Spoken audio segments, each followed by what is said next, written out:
Miguel, eu sou de Natal, Rio Grande do Norte, e tive a oportunidade de visitar o Instituto Santos Dumont recentemente. Só tenho a agradecer. Parabéns pela iniciativa, que trabalho sensacional. Se puder, comenta um pouco para o pessoal, um pouco mais, se puder detalhar, né, sobre o projeto. Meu primo foi atendido lá, então muito obrigado. Fantástico. Um abração. É o Elivelto Carlos, Legal, ele escreveu legal. aqui, ó. Muito Salve. bonito, Elivelto. é. Não, isso é arrepiante, Muito obrigado, Elivelto. Pô, que legal. Aqui nós temos um rito aqui, ó, não podemos esquecer, Só né? comentar o projeto. Não. Ah, sim. Não, eu acho que ele deve estar se referindo porque, como eu falei para vocês, né, tem um instituto de pesquisa. Do lado tem esse centro materno-infantil que virou muito mais Macaíba, do que... lá. em Macaíba. Tanto é que o nome do meu livro, quando eu contei essa história em livro aqui no Brasil, eu chamei de Made in Macaíba. Né? Porque Macaíba é uma palmeira que parece que está grávida. Tá? Então, quando você olha para Macaíba, você vê uma... né, assim... Abaulada, né? E até então, a gravidez de alto risco no Rio Grande do Norte, na região da Grande Natal, matava 90 mulheres de cada 1.000 partos. Tá? Índice alto, né? 10 vezes, 15 vezes de São Paulo. Tá? E depois de 2008, né, depois de 14, 15 anos da criação, que passou a focar em reduzir a mortalidade das grávidas de alto risco da região, esse número caiu para níveis de São Paulo, da Grande São Paulo, aqui do estado de São Paulo. Nossa, legal. Tá 10 vezes menos. E, como eu disse, são 60 mil atendimentos gratuitos para mulheres que não teriam para onde ir. Tá? É um centro de referência que atrai mulheres do Rio Grande do Norte inteiro, do Ceará, da Paraíba, de Pernambuco, e é do lado do centro de pesquisa. Então, quando eu cheguei lá, o Elivelto deve saber, eu propus que aquele campus ia ser para fazer ciência como agente de transformação social. Não era para ganhar dinheiro, era para transformar as vidas das pessoas. E nós criamos o projeto educacional chamado Educação para Toda a Vida, porque ele começa no pré-natal das mães. Nós fazíamos ultrassom das mães e essas crianças iam para as nossas escolas.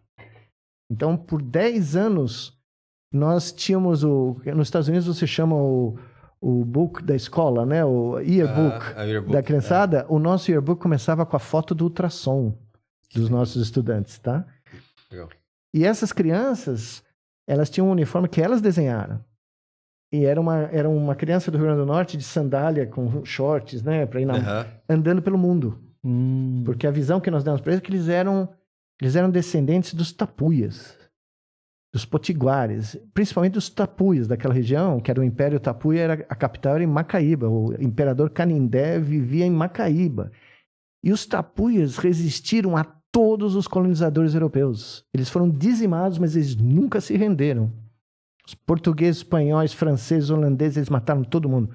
Se você era europeu e se despencava na costa do Brasil no século XVI, quem você mais temia eram os tapuias. Tá? E eles chegavam na escola, no começo, olhando para o chão. E eu falava para eles, vocês não vão olhar para o chão. Vocês têm que olhar no olho do cristão que vocês estão olhando, porque vocês são descendentes dos tapuias. E a molecada incorporou o barato. Tá? Que louco. E eles desenvolveram esse logo, e a gente fez uma camiseta para eles azul. Que legal. E no Rio Grande do Norte, na região perto da primeira escola, que era no bairro bem perigoso, né?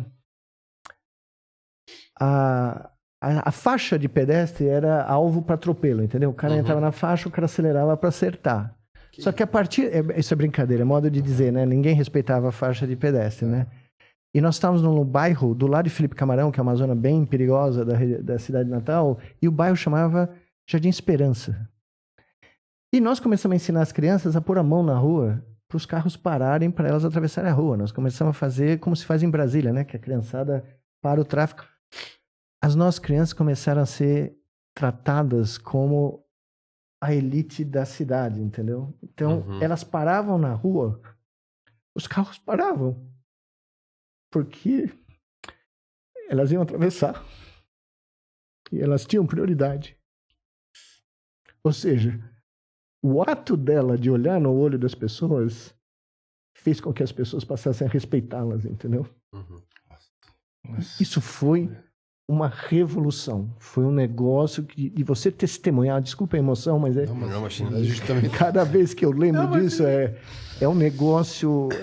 talvez tenha sido a coisa mais profunda que eu que eu vi do ser humano, sabe? Essas crianças assimilaram que elas não tinham que temer a ninguém e que elas tinham liberdade de fazer o que, né? Do ponto de vista de imaginação, de criatividade, Sonhar o que- de sonhar o que elas Isso é a quiserem. verdadeira integração. Essa é a verdadeira revolução, né? E um dia eu estava na Feira de Ciência, todo em volta do voo do Santos Dumont, 19 de outubro, é a Feira de Ciências, né? A Semana de Ciências do Brasil é em outubro. E nós fazíamos exposição dos pôsteres dos trabalhos das crianças na Escola de Educação Científica. E um dia eu estou passando e tem uma menininha com a uniforme falando para as avós, que eram todos descendentes de quilombolas, tá? Do quilombo lá perto que tem de Macaíba, dizendo o seguinte: tudo que vocês veem hoje em volta de vocês, para pensar, toda a matéria que vocês veem em volta de vocês veio do Big Bang. Uma criança de 13 anos, 14 anos, dando uma aula de cosmologia para toda a família que nunca tinha ouvido falar de Big Bang, matéria, entendeu? Era como uma catequese, entendeu? Sim, Eles estavam sim, fazendo a sim. catequese reversa. E os avós olhavam com aquele baita orgulho, né? De uma criança de 13, 14 anos que estava contando para eles o que o universo é. Porque elas tiveram a coragem, as crianças, né? Elas tiveram as coragens de olhar como os tapuias olhavam para os colonizadores europeus. Eu não posso fazer isso num podcast respeitoso, mas nos Estados Unidos eu teria o gesto preciso para dizer o que os tapuias fizeram, né, para os colonizadores europeus. E foram dizimados. Pagaram um preço terminal, mas eles deixaram o DNA deles, entendeu? E era isso que essas crianças mostraram para mim que elas tinham. E aí o MEC virou para nós e falou: não dá para acreditar. Vocês estão num dos piores IDEBs do Brasil. E as escolas das crianças para a sua escola estão explodindo, estão comparados com os melhores IDEBs. Isso aí, vocês puseram algo na água, vocês fizeram aula particular. Aí eu fui uma vez no ministério, o ministro da época virou para mim e falou: nós temos que reproduzir isso para ver se é verdade. Eu fechei o olho, pus o dedo no mapa do Brasil, caí em Serrinha. 100 quilômetros, Feira de Santana, semiárido, na zona do Sisal da Bahia. Montamos outra escola, igualzinha. O IDEB disparou. Ou seja, é só construir o aeroporto.